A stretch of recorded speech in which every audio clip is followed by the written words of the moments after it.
Welcome to For Mannerless Women. I am Adelle Onyango, your host, and this is a space that is committed to nurturing a new generation of shame-free women who are ready to meet their best self. And in this episode, we dive into something that we love here, which is intergenerational friendships. My friend Apondi, who is a life coach and a relationship minister, is coming to share 5 passion points with you.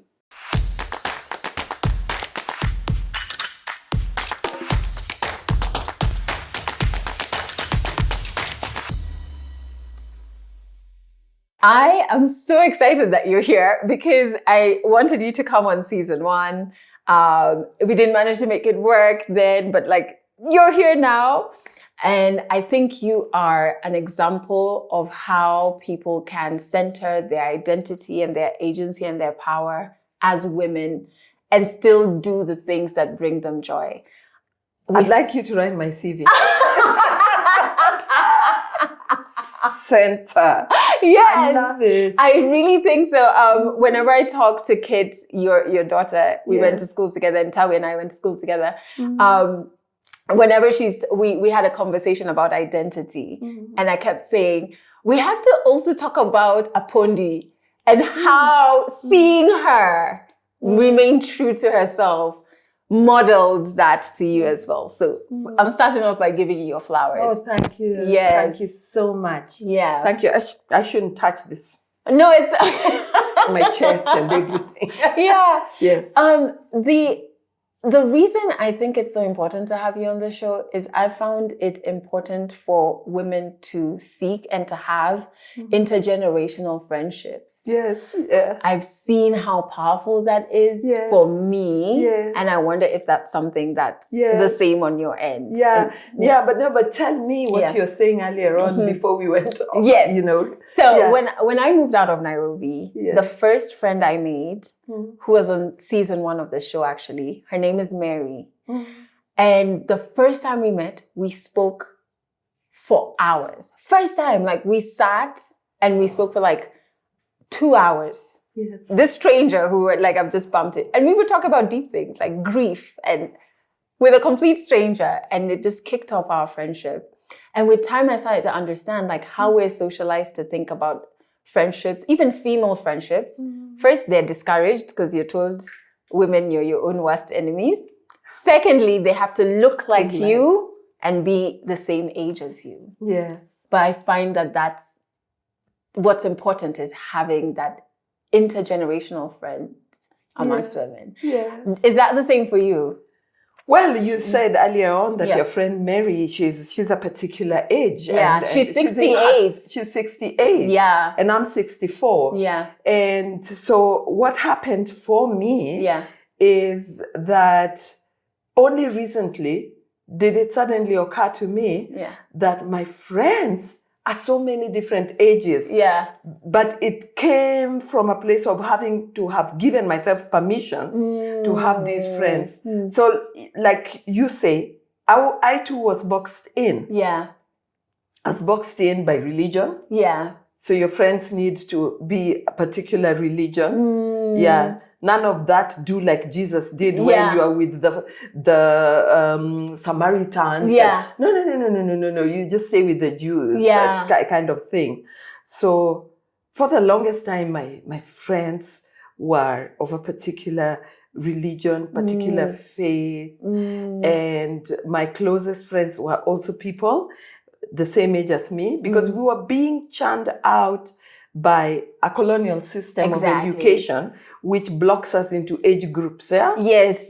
And that you can only learn and hang out with these ones, your age. I went to school in Nairobi and everybody is 6 years old in standard 1. The whole lot of you. Yes. Otherwise you don't get admission. Yes. Because schools are full. You have to stay back. Yeah. So my friends were my age. But recently I've realized that my youngest friends are 22. Oh, I love it. Yeah. Yeah. My oldest friends are in their 70s. Yeah. And every age group is just fine. Yeah.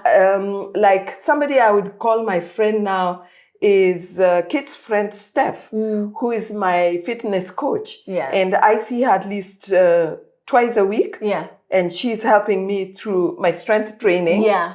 And just being with her, hanging out with her online as she's coaching me is marvelous. Yeah. So yes, friendship across the board, and they don't need to be people of certain color, certain languages, certain hairstyles. It's okay. My hair is locked and your hair is none. And somebody else's hair is a wig. Yeah.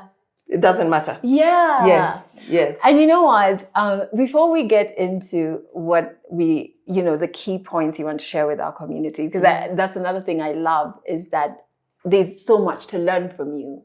I want us to go back to the last time I saw you, and you don't even remember this. It was eons ago. I was probably like a teenager, and I was going through a turban phase. Like I've always been very expressive in like what I do with my look. Yeah. And we definitely were in a breast cancer awareness gala dinner or something. My mom was there and my turban kept falling off because I wasn't tying it right? So like I'd be sitting down and it's like, oh no, rush to the bathroom. And I was in the bathroom the same time with you. And you said, let me help you. Yeah. And literally in this bathroom, I'm like crouching down and you're like, yeah, so when you tie it, make sure you do it like you were teaching me. I was. Yes. And it was probably such a fleeting moment for you. But for me, I was just like, this is so kind. Like, thank you so much. And it sat properly. It sat properly. But I think that just speaks to like the energy that you have. And when you were coming on the show, I was trying to remember when was the last time we saw each other, and it was that. Really? Yeah. I love it. And I love that you held that memory. Yes. Yes. I remember it so clearly. But there are key passion points that you want to share with women. So the first one has everything to do with money, financial independence. Why do you think this is so important?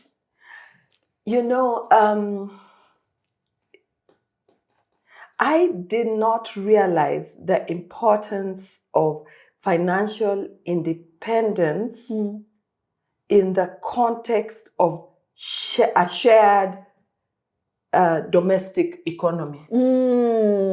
Mm-hmm. And just traveling through life with a life partner who I fully trust, my husband, Kit's father, and who with who we evolved a process of having a shared pot. Yeah. And from that shared pot, any one of us being able to take out what they need and use it. It seemed fantastic. Yeah. But as I got older, I was arriving without realizing it to a place where I'm like, no, but I don't have an investment that I can draw from and choose to do something totally random and uncharacteristic, for which I do not need to seek agreement or understanding. And sometimes these are important things, like, for instance, I'm 64 years old right now, and I could be waiting to go and visit the hills of the land of music, the sound of music. And just be there in Austria or some random place like that. Oh, family finances. Who do you ask permission? You can't even ask yourself permission to use money randomly to just go to some hills. Who do you ask permission? And then you're like, so should this come out of the shared pot? Or like, where does it come out? Where does it come out from? Yeah. Because you're thinking, this is obnoxious. How do I get into this money and take out this money and just make choices that they're okay choices. It's not Yeah. a bad choice. Yeah. But this is shared pot. Yeah. And the values around that shared pot of money was already established. Yeah. Yes. There's very strong values that's taking care of that. So none of us, I mean, I would be horrified if he's taking out that money and he's just on some random trip. Yeah. With girlfriends. Some young, yeah, like I take off with some young girlfriends and he takes off with some young men. Yeah. I mean, really, no, Yeah. it's not going that way. So just a place where you and I can decide. Adele, you could say, you know what? Can we go hang out in Dubai next week? And I'm able to reach into that pot and take it without consulting. Yeah. But also to just decide that because he's such a good man, I love him so much, he's always wanted to have a ranch. Yeah. I've got the money. I'm going to absolutely buy that ranch for him and present it to him for Christmas. Agency. Yeah. Yes. So it turned out that I needed to have had a pot of money that I invested earlier than I started. So I started late, but thank goodness I had the resources to start late with. I had already invested a few things here and a few things there. So I was able to take that and now invest and be able to come out and have my own resources at the level at which I would like to have resources. And it gives me power at another level. Yeah. That shared pot gave me so much power. But now this one of being able to take off and do as I want without feeling the guilt of taking from the family pot. Yeah. That was a very important thing. And every woman needs that. I agree. Actually, every man needs it. Yeah. Everybody needs to have that resource that they can reach and be able to do whatever it is that they want to do. And in fact, I always feel like when women are being socialized in terms of finances or like, oh, you know, you'll get married, etc.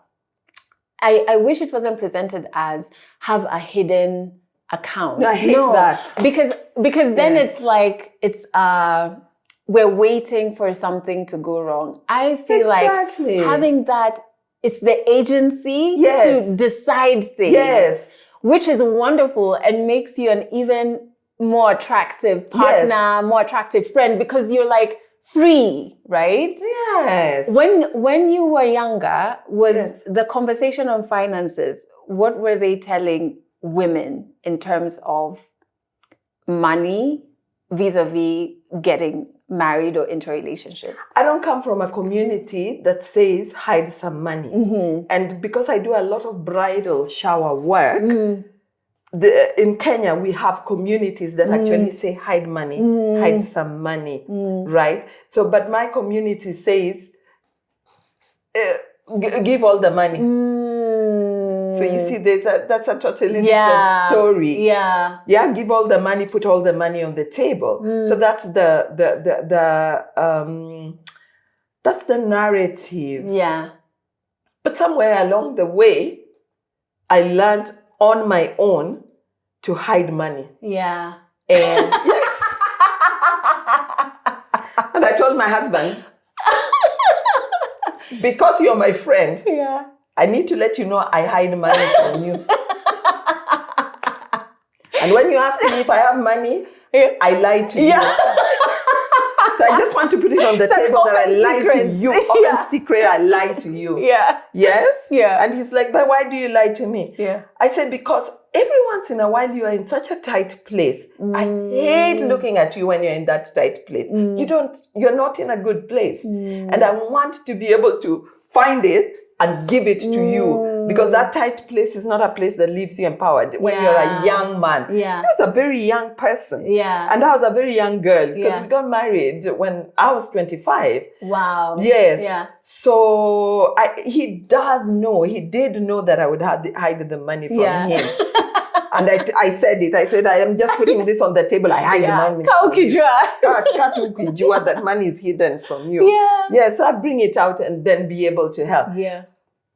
But then I also discovered that in the context of that common pot and the harassment of the role provider that he has been given by society, which is not biblical, which is just social. Yeah. Nobody has a Bible verse for it. I keep asking pastors. Pastors don't have a Bible verse that calls this person provider. Yeah. Because Yahweh is the provider. Thank you, Yahweh. But because of that, he gets harassed by society because it's not only provision at the family nucleus level, but it expands in society. Yeah. So this person is harassed, and this person needs to be covered beyond what he himself has. Yeah. So then he wouldn't give it back because he can't. Yeah. Well, he find it. He's a teacher. He's a high school teacher. He's only just starting. Yeah. Well, he find it. So he said, but where do I find it? Yeah. And he's correct. And so I realized, hey, it's not coming back. I have to hide. So now I'd find other ways of it getting to him, but never through my name. Oh, wow. What tricks are these? These are like skills. These are skills because I said I'll be lying to you, guy. So I'll be lying to you. Yeah. So I'd find another person who he, his own family member, say, you know, this guy is like this, like that. Yeah. He needs some money and I can send it to you. You give it to him. And then when it needs to get back, it gets back through you and again, back to me. And back into and the back pot. to the hidden pots. Back into the hidden pots. I love that. That is so interesting. Yes. Yeah. Because at that time, I had no capacity to invest. I only had the capacity to hide. Yes. So that hidden pot, we don't need it, but we do need to invest. Yeah. And we don't need to ask permission to invest. Yeah. We do have the authority given to us by the Almighty to invest. Yeah. So rise up, invest, and keep it moving. And it does something. I can't explain it. I know we look at like financial independence for women as survival, but I look at it, there's a freedom and a clarity and even like a muscle of courage that it gives you. Yes. You know? Yes. That you were able to do this thing and then you invested it and it's like, wow, I can do that. What more can I do, you know? Exactly. I think that's... And women just keep giving back into... It goes. It spreads farther than just us. It spreads farther. Yeah. And whatever I use on me, whatever I use on me to glow and to live and to be empowered and to grow, it impacts on society. Yeah. Everybody is a beneficiary. Even if I just went to Dubai for 2 weeks and Kujibinjari for a couple of weeks, everybody's a beneficiary. Yes, exactly. Yes. There's something else you talk about that I struggled with for so long, and I didn't even know I was struggling with it at the time. Boundaries. Yeah. When I look back at that girl, I'm just like, what? What was happening?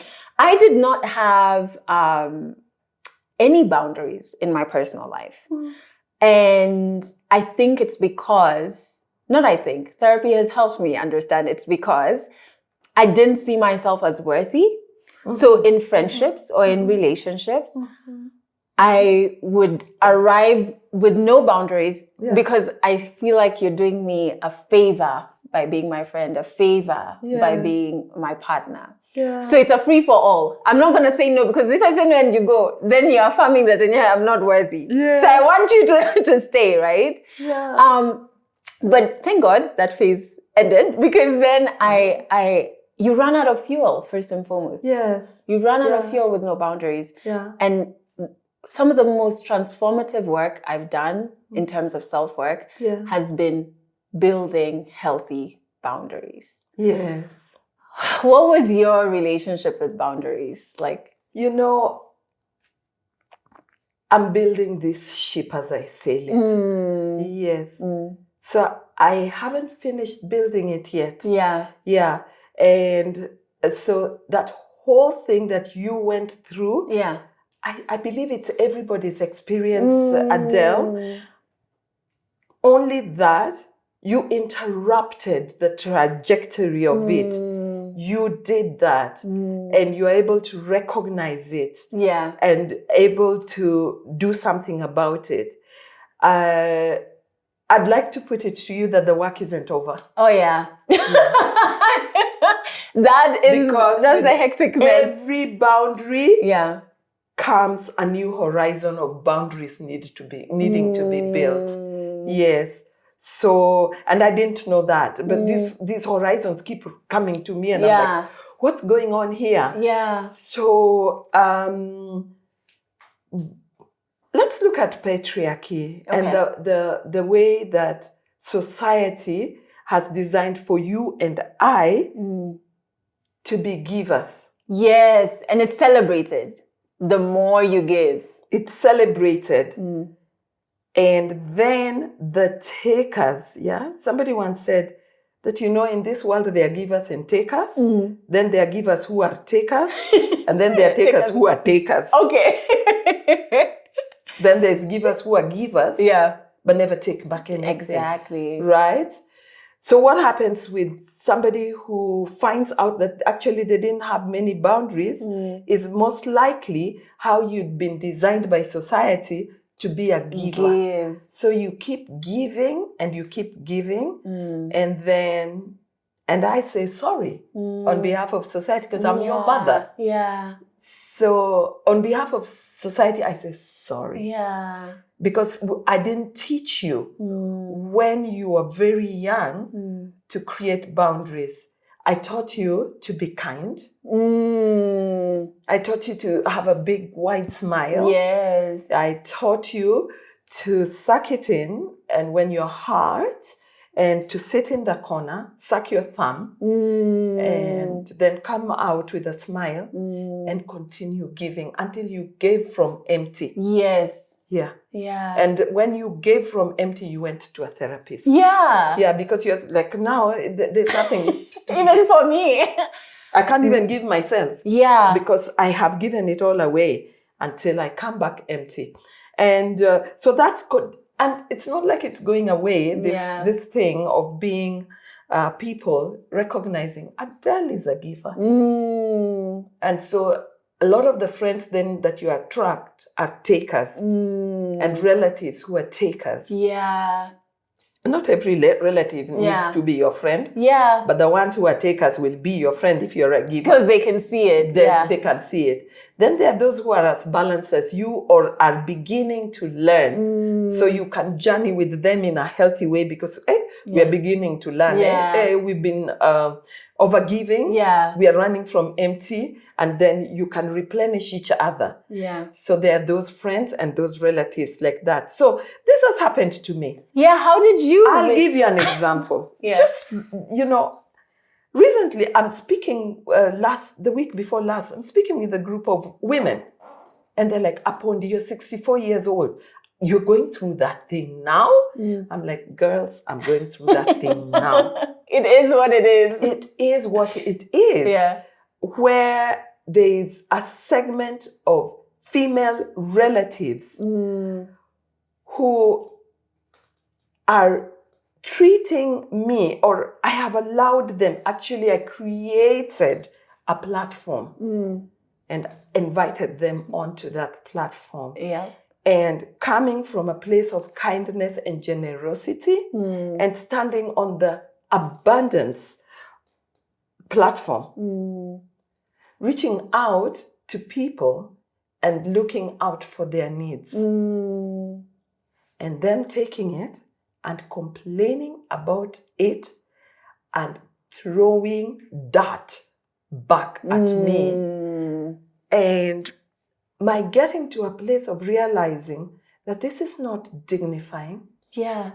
I'm now beginning to racket. When I sleep, I'm like, but why? Why did this person? Yeah. There's so much racket. And you know, when you're racketing this, there's no power in the racket. Yeah. Yeah. I should say this. I should wake up and send this note. I should send a voice note.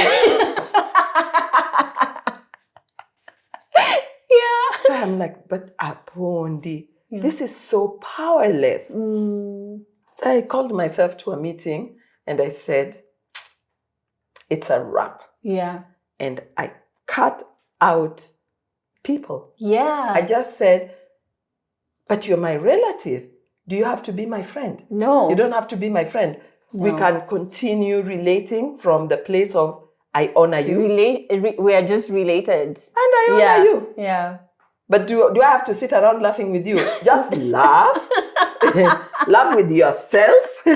laugh with your friends. Right? Yeah. Laugh with your friends. Yeah. I'm not your friend, I'm your relative. Yeah. If it's a thing I need to step in and honor you, I'll step in, finish honoring you as quickly as I can finish honoring you. And then just sit in the background of whatever it is that you're high on. Because you're high on indignity. And it's not one of the things I ascribe to. You're high on enjoying the pain that you cause me. Yeah. So part of the boundaries that I have set is being able to recognize that this person, they hurt me. They're not about to say, I am sorry, I recognize I hurt you.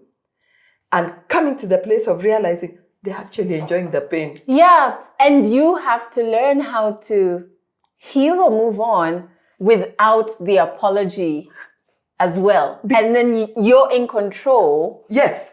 Over who you allow in your space. Exactly. Yeah. Exactly. Yeah. And very often in my circles, these are people who believe time heals. And these are people who believe that after that whole drama, I can come back and pick up from where we left and continue using you. Yeah. And actually, for more than 40 years, I've allowed that. So it's me. I mean, yeah. But it's true. What I found very difficult in boundaries is boundaries with family. Yes. Because those are the most difficult, I think. Yes. Also because social, it's almost like you're having, you know how you're feeling. Yes. But then what's expected socially is different. So you battle, you know? Yes. You battle with that. Yes. How have you managed to have healthy boundaries within a family context? I know now you're working on it. Yeah. Constantly. Yeah. Yes. Because it's boundaries constantly shift. 100%. And so we constantly have to shift with them. Yeah. And now I'm a grandmother. Yes. Yeah. Congratulations. Thank you. So then in my grandmotherhood, I have to be a grandmother with boundaries. Yeah. Then I'm an in-law. Oh, so those are difficult. They are because society creates certain permissions for in-laws to treat you in a way that is not necessarily dignifying, but dare you speak, dare you say anything. So I'll use you at your level of usability. And if you did not know how to set that boundary when you're very young in your 20s, you're in your 60s and you realize, I don't have a boundary here. Yes. I learned that that's very true because also the woman who allows herself to be used the most is the good one.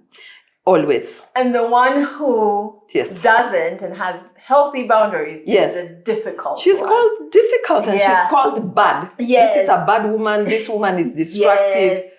But she is actually prioritizing her peace, her well-being, which allows her to then be a good person in the relationship, right? Yes, but the relationship could throw her out by the way. Yeah. So she runs the danger of the relationship ejecting her. Yeah. Yes.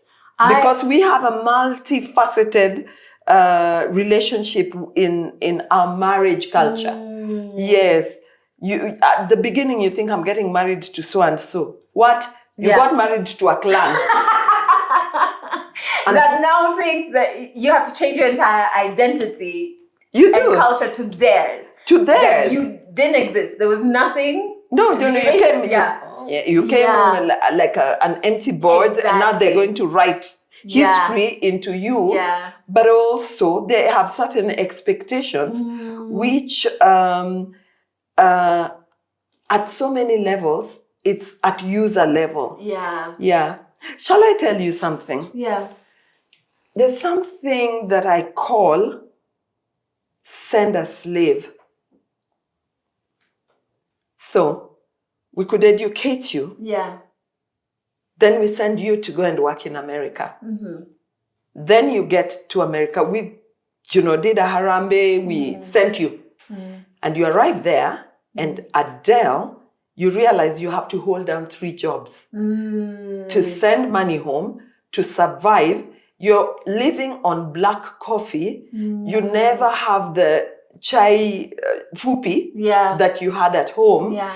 You cannot eat organic food because it's too expensive. You're eating McDonald's. Yeah. You're a Kenyan living on McDonald's.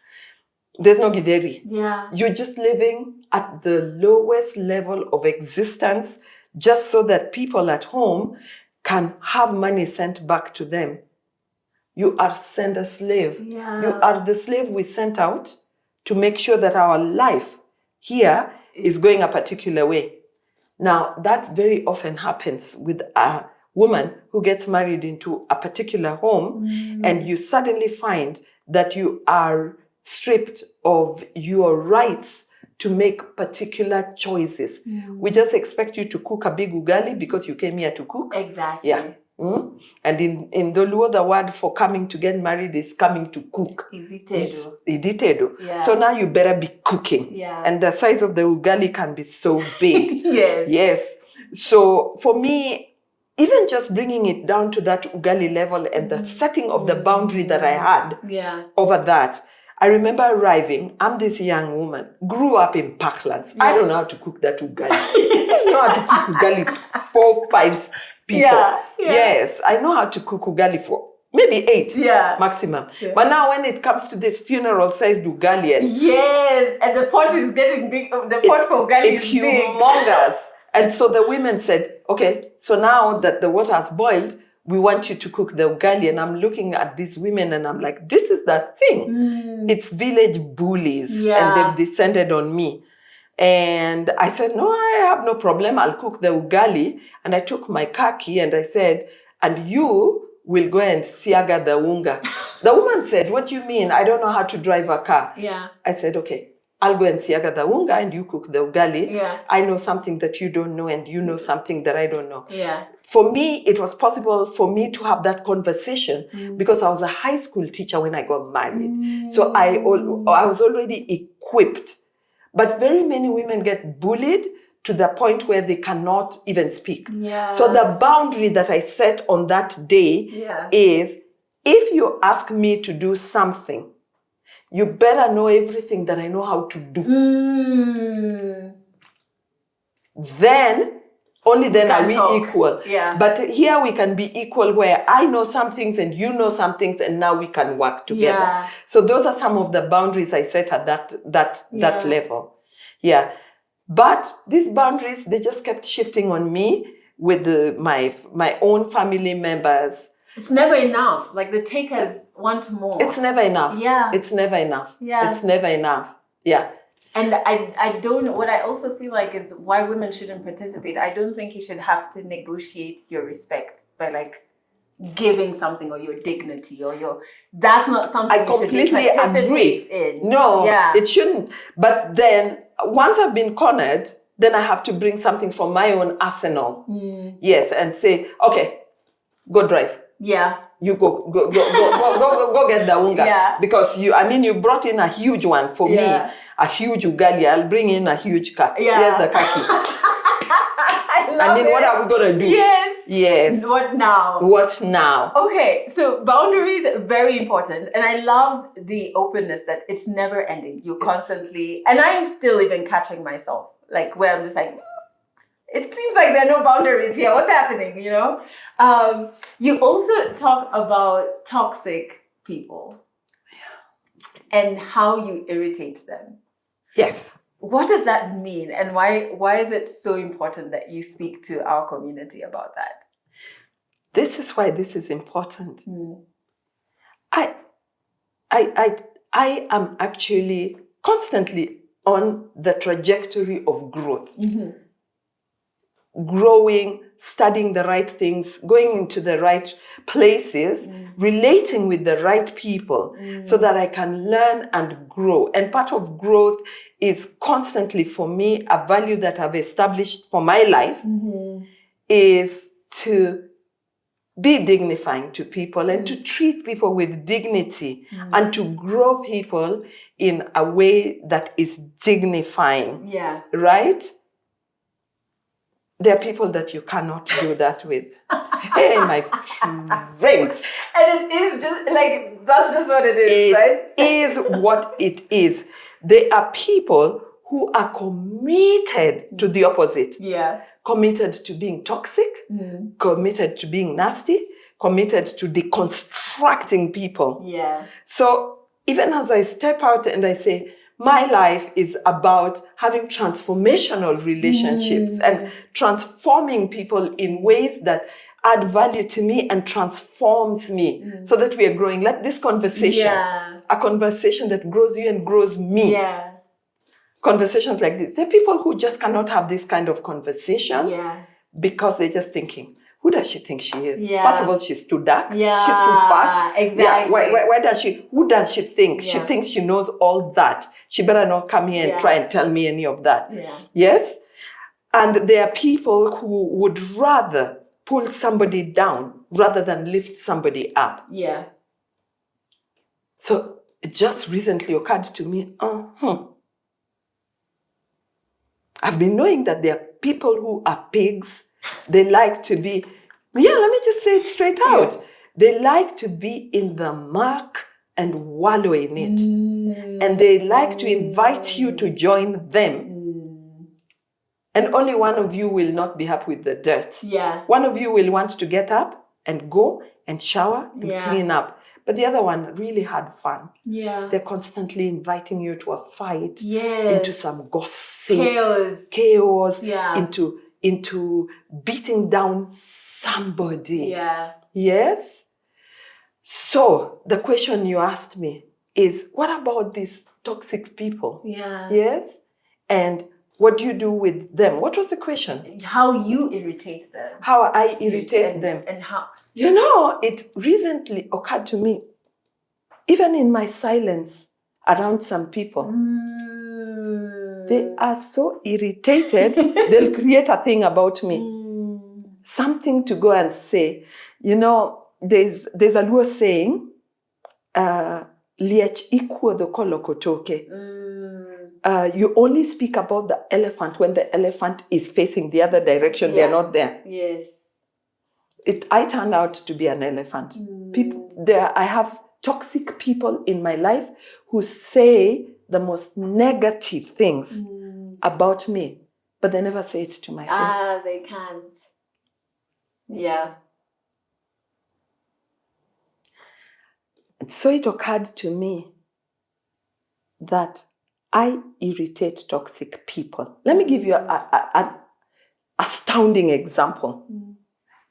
I hired one of my relatives needs somebody to look after her. And in December, I looked at that situation, and this is not a nice person. This is a toxic person. Yeah. I know it. Yeah. But somebody who has a need has a need. Yeah. Whether they're toxic, they're not toxic. The need is there. That need is there. Yeah. So I said, okay, fine. I'm going to hire somebody to look after her and look after her house. Just make sure that she has a pleasant environment. And I went ahead, did this. I said, there's this person, I'll hire them for you. Oh, thank you so much. Oh, I really appreciate that. I hired this person. This person was doing all the work in the house. Do you know, eventually, just 2 weeks ago, the message that she's been griping with and enrolling other gripers is, why am I paying that person so much? So I said, okay, fine. What's the problem? What's the problem you have with this person? Is the problem that she's not working well? No. The level of work she's doing doesn't deserve the level of salary. I said, but I'm very happy she's trying to go to college. Yeah. I'm very happy to pay her that amount and of I'm money. not complaining. I'm not complaining. Yeah. That no. Actually, our problem is only with the salary. Okay, that is toxic. And so the way that I turned up for this person irritated her and all the people around her. And I was able to come to the place where I recognize that actually I irritate toxic people. And that's a place to arrive at and be at peace with. Because prior to that, I thought it was my job to keep enrolling them on my goodness. Yes. And like you will save them and change them and like and more get them to transfer. You. Yes. Yeah, no, it's not your job. And to relax and be happy and enjoy the goodness that I'm doing for them. No. Turns out it's not my job. Yeah. I'm not. And it turns out it's not my job to get them to love me. Yeah. I did, Adele, try to get them to love me, to get them to honor me, to get them to be empathetic to me. I realized that girl that I had hired for that person, was now being abused. And I moved her from that situation. 2 weeks ago, I moved her from that situation. I irritate them. I think it's authenticity, Yes. I think authenticity does. It's very irritating. Yeah. And there's something you mentioned that I think is worth just mentioning before we move to the next passion points that you have to share with our community. Gossip. Yes. I started realizing the more self-work I do, that I don't like how I feel when I gossip.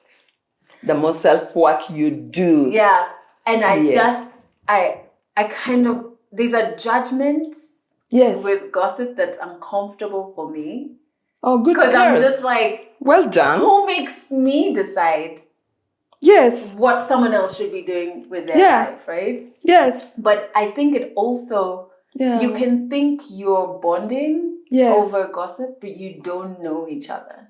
And you can't bond over gossip, can you? So when you include that in the toxic space, I think it's valid. We never do. I think it's very important that you did that. Absolutely. Absolutely. Yeah. And just allow people who are toxic. I'm not Junior Holy Spirit. I've not been sent to repair. So many times I think I am, but just the interruption to realize it wasn't my job to repair these people, to just let them be. And first of all, don't over-relate with these people, but take yourself away from it. And anybody that you have that is hurting, just remove the people that are hurting. Stand up for people that are hurting. Yes. So the other passion points is what I'm calling them, that you had was sitting at a table. Can I guess what you meant to this before? Please guess. And it might be the whole story, knowing you. Let's hear it. Is it that we need to make sure we're seated at tables that are having conversations that affect us? Is that what you mean by sitting at a table? Well, conversations that are... No, you're not. Okay. Conversations that affect us, but also that affect our values. Okay. Yes. Okay. So break it down for us. Yes. Too much of how you and I have been invited, and it's interesting that you're my daughter, and you and I are still sitting in the same spaces where the table is not necessarily open for us at the social level, at the religious level, the community level, family level tables, where because Adelle is this young woman. Her voice is not expected to have any impact on the trajectory of conversations. Yes. Yeah. And so we are apologetic even when we want to get to the table. You start your sentence with, sorry. Yes. May I just add? Sorry, may I just add? Oh my God, yes. Yeah. So we have, and then we speak in the past tense. Yeah. I just wanted to say. Yes. Oh my God, we do that. Yes, we do that. Because so much power is we have thrown away so much power. Yeah. Yeah. We've thrown away so much power in these environments that you speak from a place of apology. Yeah. So I'm sorry, uncle. Sorry. Yeah. May I interject? Yeah. At that time, you're the only intellectual person on that particular topic. But you're saying, I just wanted to add that when it comes to filmmaking, that we need to have a person who is qualified to do the filming. But you apologize, and only Adelle knows. The rest of the family don't even know, but you apologize for your interjection. So sitting at the table has to do with so much retrospection and building yourself first. Yeah. We have so much work to do in building our powers that then allow us to sit at the table with grace and power. So it doesn't mean that when I'm at the table, I lack grace. No. Or that I take away people's dignity or people's spaces. No. It means that as a woman, to recognize that there is a table to start with, to then go and take a seat, or to create a seat. Yeah, and your own table. Even. Create a seat, have my own table, and tell people, okay, fine, that was a powerful conversation. Now, next week I have a table. Yeah. Like now you've invited me to this table, and I'm sitting in this studio with you because you created your table. This is Adelle's table. Yeah. And when you create the table to say, come, Apondi, come alongside. Yeah. Yes, there's a table here. Let us sit here at the table and let us speak about these things. Let us build people. Yeah. How did you navigate that? I don't know if it's fear or if it's socialization that makes us do the sorry, may I? Or even, and sorry, may I is even on the good side, because sometimes you'll sit there and be silent throughout, right? Yes. How did you own your seat at the table? How did I own my seat at the table? Which tables? I'm constantly looking for tables anyway. Do you remember a moment where you actually spoke up for yourself in a conversation in that was going to affect you or that you could add value to? Yes. Even though maybe you were the only woman.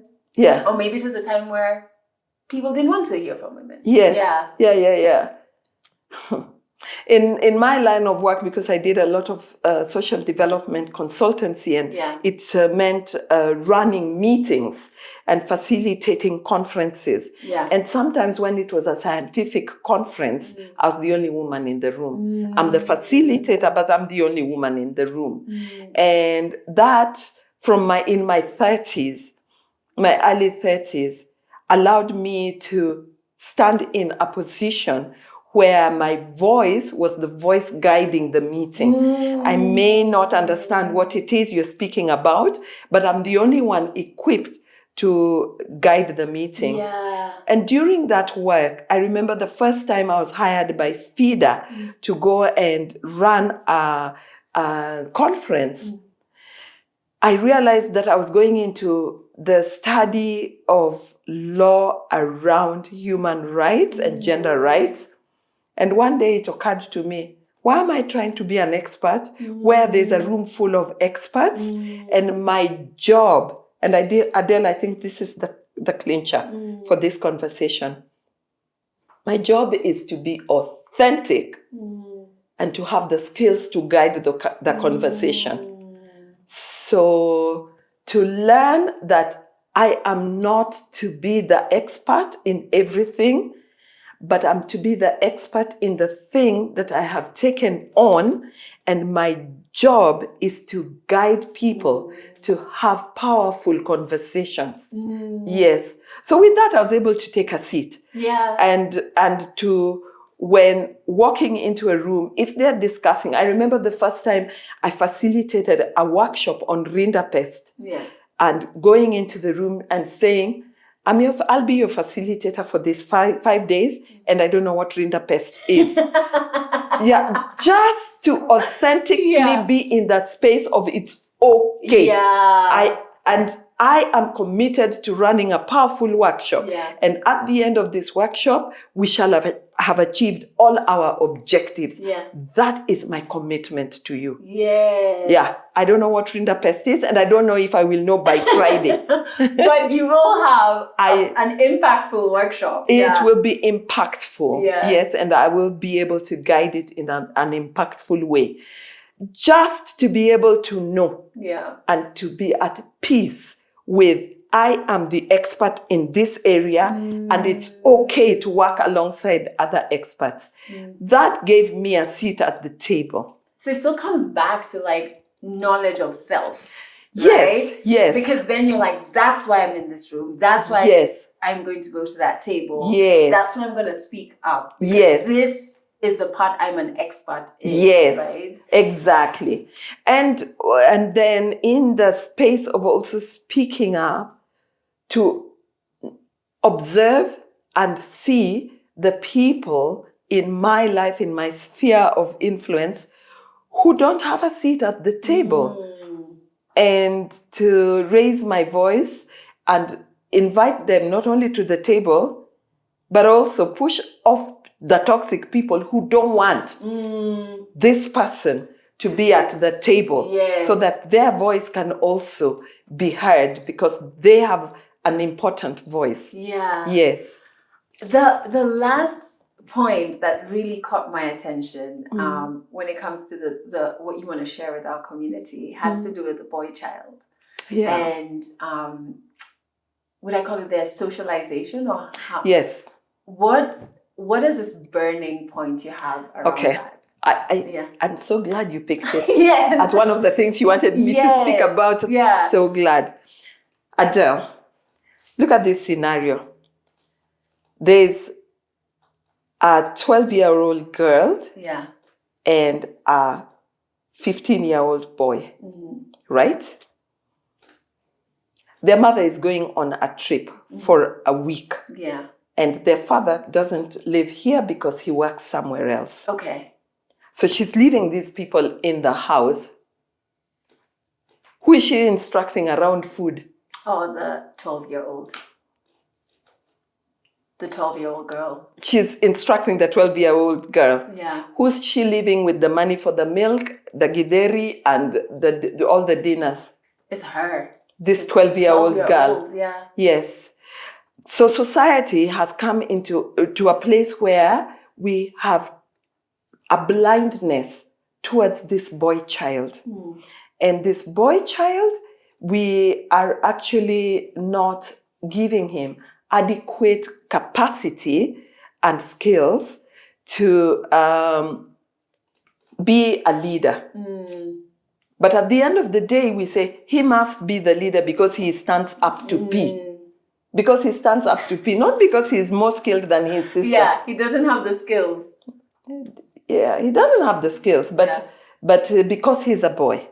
So this little girl who has run this boy's life, she's not being given that job. Yes, and the sad thing about it is that it doesn't work for society. It doesn't work for that boy. He's not as equipped as he would be. Secondly, when you have this little boy and a little girl, and you have a doll, who do you give the doll? To the girl. To the girl. And you give the boy a football. Yeah.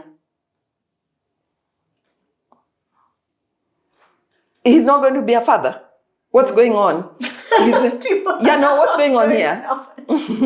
What's going on? Is he not going to be a father? Yeah. Yeah? Why should? And can she not like football? Can she not like football? Yeah. Or you give him a car. Yeah. But can she not drive? Yeah. Why is she being told?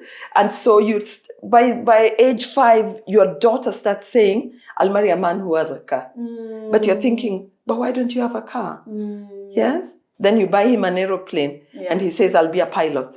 But why doesn't she have a toy aeroplane? And she can say, I want to be a pilot. She can say that, or she can say, I want to run a whole airline. Yes. I'm going to have a fleet of planes. Yeah. Yes. So her aspirations, she has to push through life to get to where she gets eventually and through so much.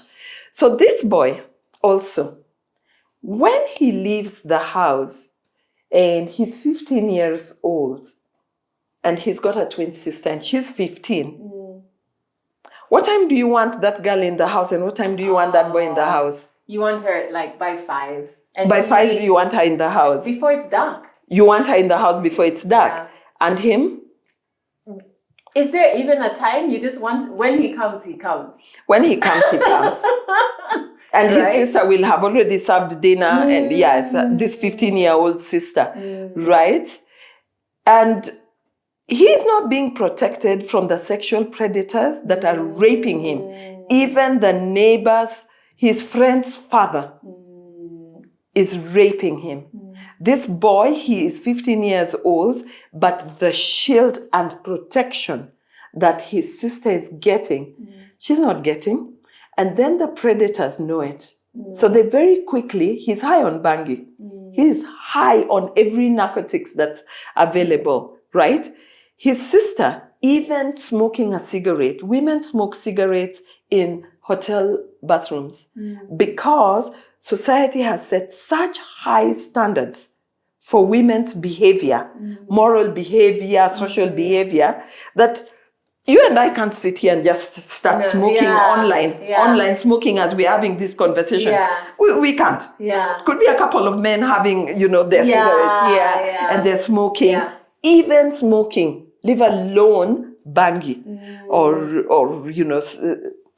So at the end of the day, what's happening is there's such a blindness to the protection of that boy child that we are allowing him to be brought up by wolves because society is telling him so many things. But society is protecting your daughter. They will come home and tell you, Mama, Kate, I saw Kate at the shops and I don't like the young women she's hanging out with. Those are not good young women. Yeah. Even a complete stranger. I said, Nawe ni nani? Oh no, I'm your neighbor. I sell at that kiosk. Lakini sipendi hawa wasichana. Yes. Nobody will tell you a thing about your son until you realize this guy is so high, you're sending him to rehab. Because society has very low standards to hold him up with. So I want to finish off, Adele, by saying this. One time my husband and I were doing a gender study, and I think he was hired by, I think it was David, and we were looking at certain secondary schools, and we went to the schools to look at the dormitories, boarding schools, to look at the dormitories for boys, dormitories for girls. And I'll give you an example of what a typical dormitory in our regular schools, not the high-class schools. These are regular schools. The dormitory, if you've never been, and Adele, I'm going to challenge you to go and see it and to actually have a segment just on this conversation. We looked at the dormitory for the boys. Broken windows. There was no fence around it. Right next to the playing fields. We said, okay, where are the bed sheets, where are the mattresses? I think, okay, they have mattresses, but they just use blankets because their bed sheets get stolen as soon as they come to Form 1 and then sold. They're either selling them what? So they just sleep on the mattress, they cover themselves. This dorm is smelling, you can smell it from outside. Not only is the dorm smelling from the bathrooms, but it is smelling from the ways the beds are. It's filth. You smell the filth of these boys. Do they shower? Well, there's the showers there. Okay. Is there somebody who is in here to ensure that the boys shower? No. It's up to them. We looked at this situation and they called. The windows are broken. Yeah. It was just so bad. So we said, okay, fine, let's look at the girls' dorm. Yeah. The girls' dormitory. There was a gate and a wall. Yeah. With ninis, spikes on top. Yeah. At the gate, you start seeing the flowers as you're walking through the gate to this place. These girls, there's a matron who looks after them. Takes care of these girls. We asked, okay, so why is there a difference? Because these are girls. Again, the thing is because they sit to be. They're all children. Wote ni watoto wa mama. Yeah. The girls, there's a matron, they have to shower every day. Their beds are made crisp with bed sheets, white, and the bed is folded back, and they have a basin. Their basin, we said, what's the basin under the bed? It's put under the bed. It's right under it. Same like military precision. That's the basin that they use to shower. So every girl has a basin that she uses to shower. She has a towel that's draped on her bed. We said, okay, so when these children come to school, what does it look like? They say, we have a list for things the girls must come with. Underwear, they must bring a certain number. They have to have a certain number of slips. They have to have a certain number of bed sheets because these are washed regularly. They have to have this, that, this. There was such a big list. The boys had a very short list. We said, why? The only thing that these girls need to have that's different from these boys is a brand pads, sanitary towels, and a bra. That's the only thing that should be different. Why aren't these boys asked to bring the same number? Yes. And why don't they have a matron or a patron or somebody who looks after them in the same way? Those are the standards that are very different. There's a huge neglect. It's been systematized, and it's breaking down our society in terms of the quality. And even, can you imagine the trauma this person grows up with?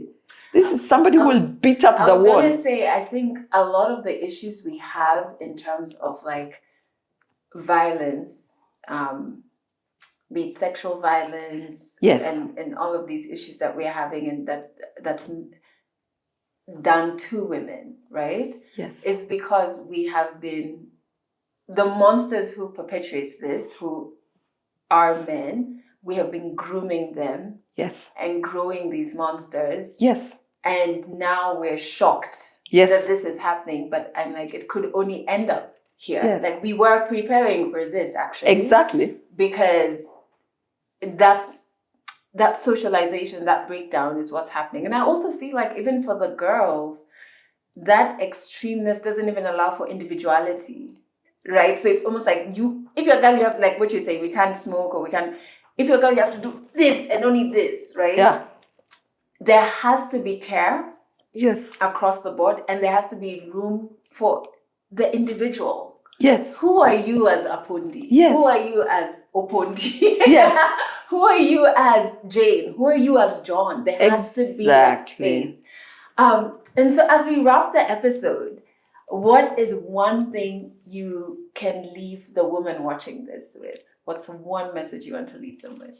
Key message for me is don't stagnate. Do not stagnate. Grow yourself constantly. Yeah. Seek higher values educate your mind, educate your spirit, keep replenishing your soul and your spirit in every way that is possible, and grow yourself. Don't stagnate. People are either going backwards or going forward. Yeah. And you can't get to a place where you say you're wholesome, umefika. No. There's hakuna kufika. Yeah. You just constantly grow yourself and plug onto people who are going in the same direction as you.